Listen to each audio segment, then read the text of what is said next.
Santoso, warga Jalan Kirai, Jakarta Selatan, gundah gulana. Hidupnya tak tenang. Sejak tahun 2014 lalu, sebuah perusahaan tiba-tiba datang dan mengklaim memiliki sebagian besar lahan di Jalan Kirai, termasuk tanah milik keluarga Santoso. Di tahun itu juga warga diundang ke kelurahan, karena dari pihak PT, warga dan kelurahan dan BPN diundang katanya. Pihak dari PT sih hadir dan bahasanya menunjukkan bahwa PT tersebut, ini loh, gue punya SHM, punya surat, tapi tidak menempati fisik. Sementara bapak-bapak tidak punya surat tapi menempati fisiknya. Rumah di atas tanah seluas 30 meter persegi ini telah dihuni lebih dari 20 tahun.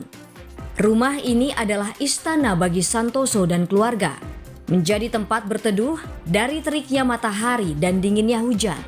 Berbekal dokumen kepemilikan, akta jual beli AJB tahun 1972, Santoso terus berjuang mempertahankan haknya. Sejengkal pun kalau memang hak kita, ya kita harus pertahankan sampai kapanpun.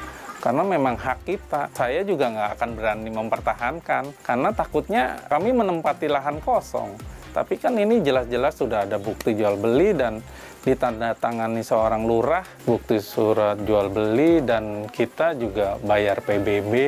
Untuk yang sekarang kan memang programnya sudah PBB yang berapa meter kan sudah dinolkan oleh pemerintah. Pada tahun 2018 lalu, demi mendapat sertifikat sebagai pengakuan atas tanah, Santoso dan sejumlah warga Jalan Kirai mengikuti program pendaftaran tanah sistematis lengkap (PTSL). Namun, permohonan PTSL mereka ditolak oleh kantor BPN Jakarta Selatan.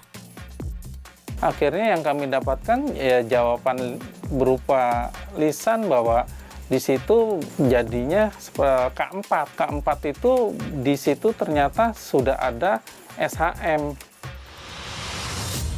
Penolakan pengajuan PTSL menguatkan dugaan bahwa tanah mereka telah diserobot. Warga meyakini ada mafia tanah di balik sengketa yang terjadi. Warga tidak pernah mengalihkan atau ada peralihan hak, baik itu jual beli dengan siapapun. Proses pendaftaran tanah yang dilakukan oleh atas nama yang tertera di situ sudah cacat hukum dan cacat administrasi. Artinya, dengan ada putusan pengadilan yang kita pegang itu secara perdata sudah jelas-jelas membatalkan surat tanah. Memang hukum itu mengatur pembelaan ya. Ada warga yang telah bermukim di situ sekian tahun dan sebagainya, ataupun dikatakan waris dan sebagainya.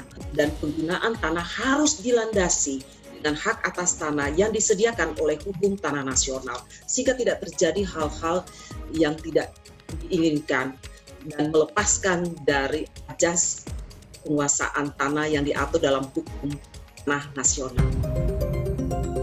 Negara melalui Kementerian ATR BPN menangani 130 kasus mafia tanah sepanjang tahun 2018 hingga 2020. Lalu, mengapa kasus mafia tanah terus terjadi hingga kini?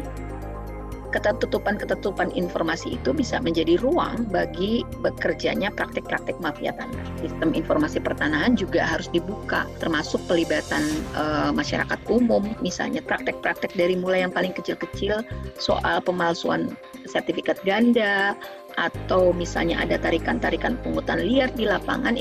Salah satu faktor yang menguatkan menjamurnya praktik-praktik mafia tanah atau korupsi agraria itu adalah salah satunya adalah watak birokrat kita yang masih punya watak rente. Demi mengusut kasus yang melibatkan mafia tanah, Satgas Anti Mafia Tanah dibentuk oleh Polri bersama Kementerian ATR BPN.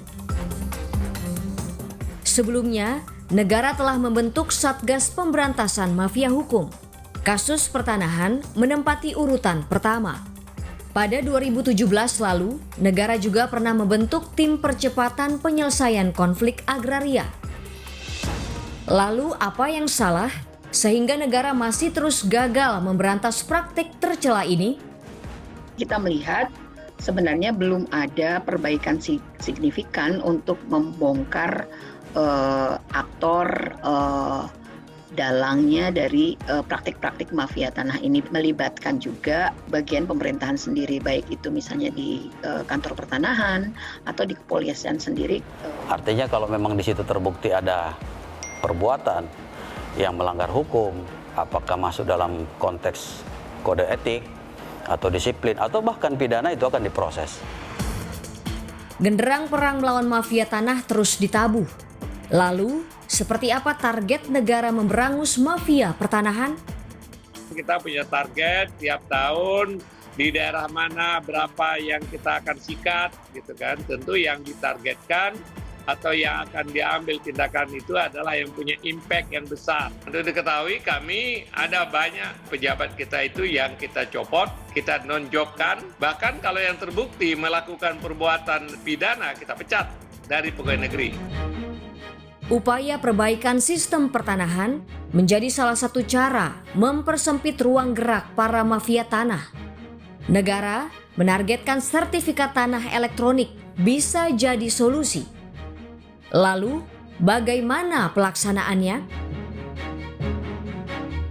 Misalnya ada surat kuasanya dipalsukan gitu ya, dan lain-lain. Nah, ini nggak akan terjadi karena yang namanya di dunia elektronik kan nggak dikenal lagi surat kuasa ya.